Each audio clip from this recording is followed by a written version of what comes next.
中华民国全国工业总会号召农业工会佮有厂商做伙来参与爱心送暖的公益活动。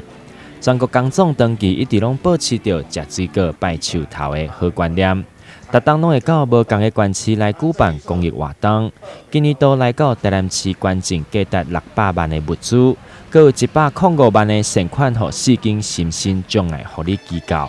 希望新众朋友会当平安顺心来过好年。我们全国工业总会捐赠了600万元的物资，分赠给我们这些从事社会福利非常需要大家帮忙的机构。那我们知道台南市是一个有爱的城市，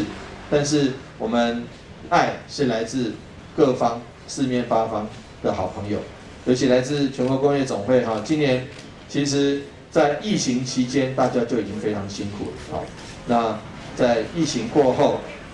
岁末的时候，传统一般来讲，岁末大家就是发挥爱心，岁末冬寒，然后不管是募捐或是做什么，但因为今年比较辛苦，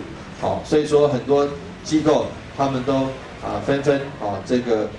事实上需要大家的帮忙。那这个时候来的及时雨就是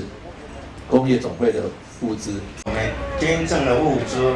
我们就依据各个机构所需要的，然后针对我们企业会员来募资，大概有95个品项，大概有那一个差不多2吨的这一个物资，还有大概差不多600多万。另外，我们也募集了100多万的这个善款现金，能够使这一趟的这一个关怀之旅能够达到很有效的，就像我们刚才市长所讲的，在疫情期间，然后这些物资应该能